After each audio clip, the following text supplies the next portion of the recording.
Hadin ke jingja sahlang kitrok jong ke star simen ke belajar hak kat pratrek ujemang hak pelau jong ke star simen hak paidbah ki bam shimla itu. Ïadei bakani ke jingja ke jinglong jingman hak te ke jaka kampade ilong shengan ki driver. Ke jingmi sahlang kita kitrok jong ke company star simen ke dei halor ke jingsyier kali wave kena samla jong ke shnong lom shnong pad ulah kla no asyen. Hakate kamit keladan ke jingya kenat ke bejur baha hak bau paidbah blami ban kawang mau pat tangi kitrong. Kitrok kibla sahlang kidan hadu kan riew teli, bat kitrok kibla syap penjulur hadu arpun riew teli. Habayo menyekran bat ki driver truk ketika company khlieh tu bahadu menta ke jingya linti jongki kidang don Hapdeng ke jingsyier namar hakapor menmiet kidan bet ki paidbah ki bakwang mau ki balada jai eru ki haplut hina plala jong ya kapaishna. Shushu khlieh tu ba ke jingsha kawang mau ke David tang ki truk jong ke company star cement kat ba ki truk ki bam day jong ke company star cement kim ju penthun. Habayo penyekran bat USP ke izjan tehil sulaong banakal yang ki bor pulit kidang pelong ya ke jing toket halor ke ni ke jingja. Ulapan pauru baka jingya lang kala dep pelong Hapdeng ki bor penyak distrik bat ke shnong lum shnong banakal yang ki bor penyak distrik ki kwa ban wanra ya ke jing shong suk shong shengan bat kat kum ke jinglong jingman menta kala long shengan.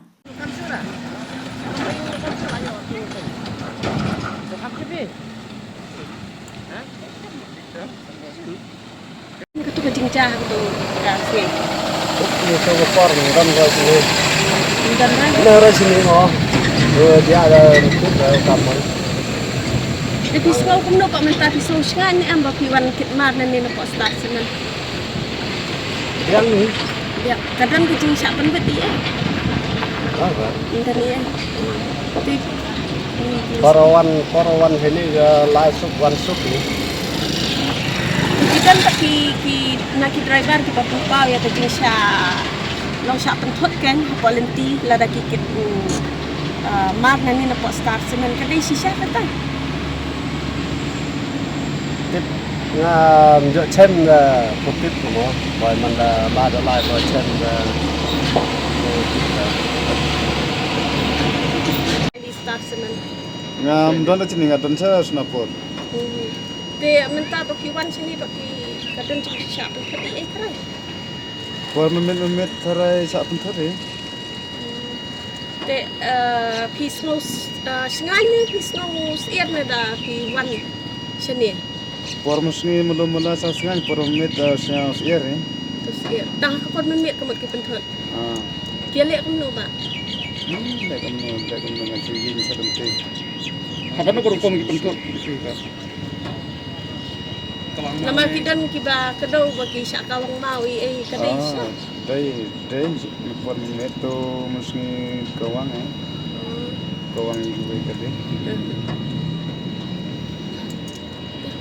Ada kata kucing cakap Surah. Indah cepat lagi Ni lang riew ta. Khlieh tu dan ba lot Hawai company teng Hawai company taman ta tu wan sana. Pisau siir ni pisau shengan banwan kami postar semen hadin kata kucing cakap. Tadang mentah suwan teng ya ni. Oh, dah suan mentah. Pisau ia tak tahu. Sao ya. Kam judan kucing cakap ia paling istiknya. Nama kita lagi driver kila ong ba bisa pencut rumah kita. Ni dah khlieh ta lelai dah. Umur kini ke sapun kiri ditang kali kan. Tang kali company ya. Kali company jangan ada star semen. Iki wei patem lelai dah. Ino company lelai. Kita tarai ba bagi pencut tengya ka iki kali susah semen. Emang tibara na itu re kata dah. Namar ba por ba jia kumner dar sana dah. Dan Hawai company. Luto na gini balot semen tang ba daerah gini po company. Dan situ gora bonde company namar ba apa lum senang ni dan nyutli. Tengi ba bon balot na situ Hawai company taman tawan. We use CCTV cameras and all, so we are in the process of taking action on them, but we need some more time for that. Okay. Sure, security of all the thing, because already I had a meeting with the village Lumshnong also, and we are sure that there is no fear factor at all. So this kind of incidences sometimes when it occurs, so that's always a fear psychosis. But from our district police side, we assure you that the cement trucks can ply freely. There is no requirement of having fear. Yeah. And the situation is normal since already we had a meeting with the village. Their own youth also, BDP is required to ensure that the peace prevails, and they told that they don't want anything violent to happen in the future also. This is an unfortunate incident, and the village executive committee and village Darbar is completely cooperating with us in this regard.